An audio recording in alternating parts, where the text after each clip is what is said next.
dans le centre-ville de Nantes, dans le cadre d'un événement qui prend place dans le Voyage à Nantes.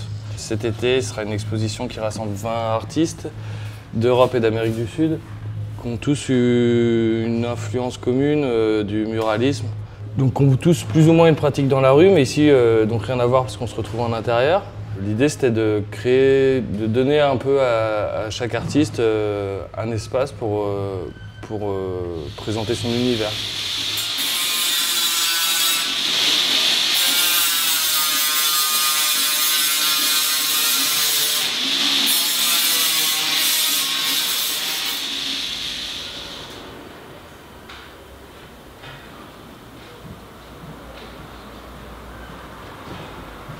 Nosotros somos de Argentina, Buenos Aires.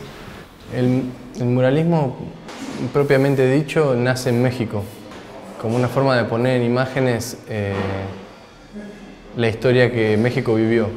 De alguna manera era para acercarle a la gente que no sabía leer y escribir, una manera de recordarles su historia en imágenes. Ahí nace el muralismo. La razón por la cual nosotros pintamos en la calle es justamente esa, que uno puede también decir cosas y que las vea todo tipo de personas. Tanto gente joven como gente vieja, tanto gente que sabe de arte como gente que no sabe de arte.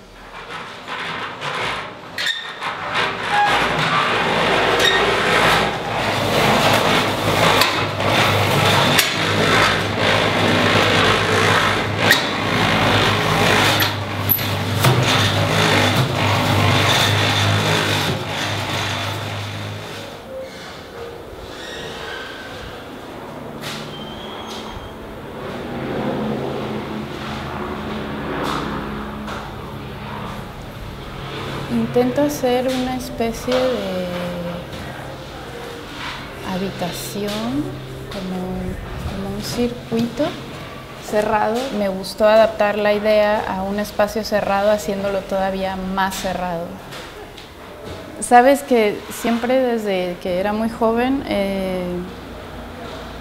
viajaba, intentaba como moverme de lugar, como que no podía permanecer mucho tiempo en un lugar.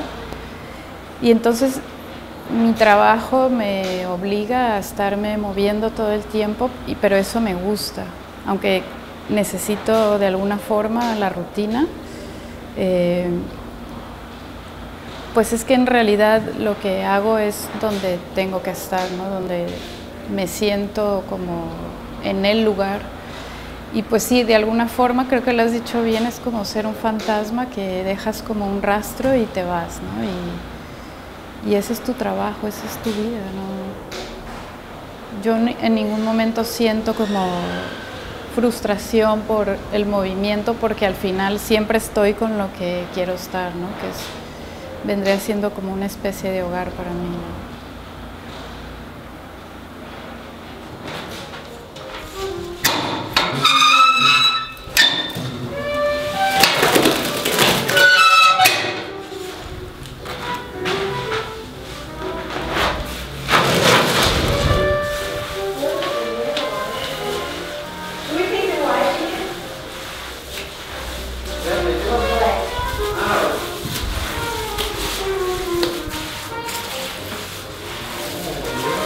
Yes, left. And then the next one.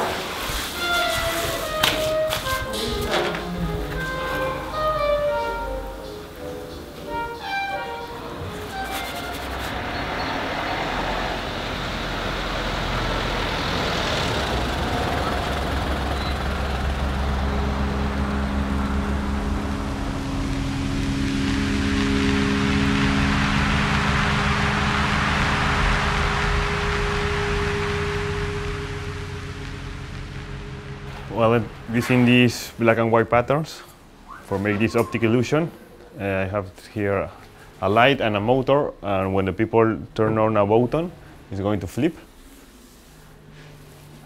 with the light, and I'm trying to make this optic illusion. I was realized that this kind of visual on optic illusions can be in relation to ayahuasca sessions and San Pedro rituals. That is a very typical form of open the mind and be connected with the nature in South America.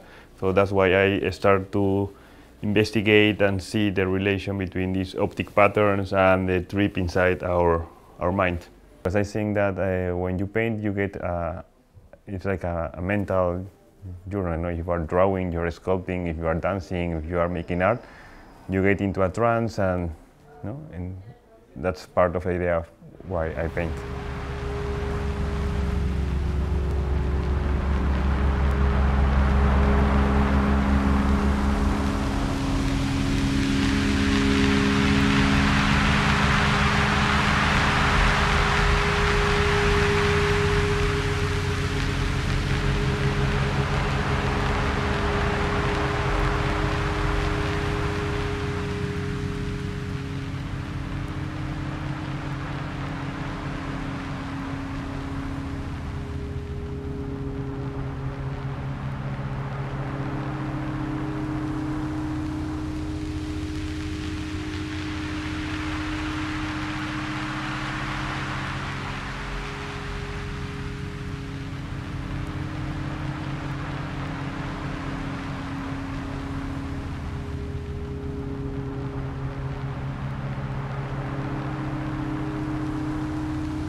We start to paint in the streets for nothing and for nobody, and no forget money like the rest of the artists.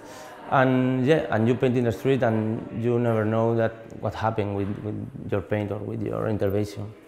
And now I love to do things like that, and it's like do a new life for places that don't have life in the moment, you know.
C'est vraiment propre à notre génération.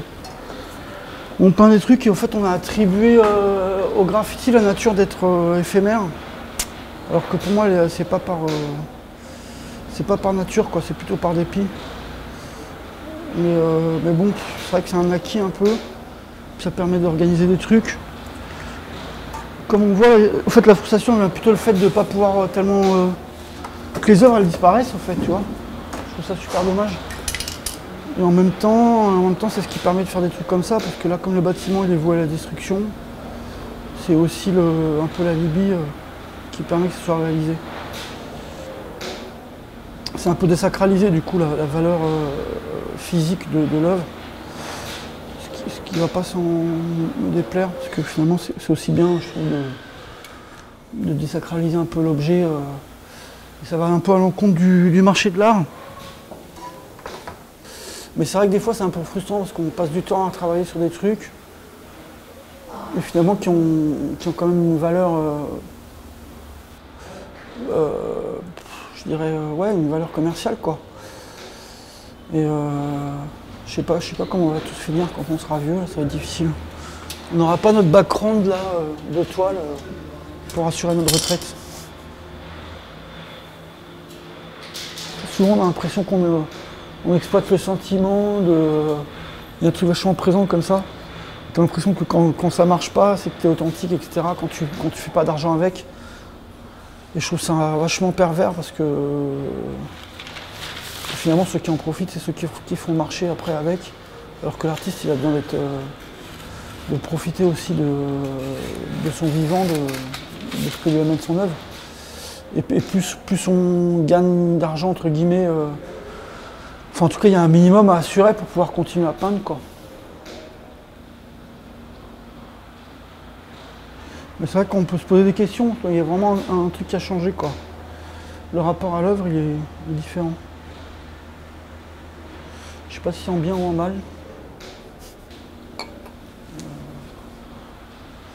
Après, du coup, on essaie de faire des trucs le plus percutants possible aussi pour un peu essayer de marquer les esprits au moment où on fait le truc, quoi.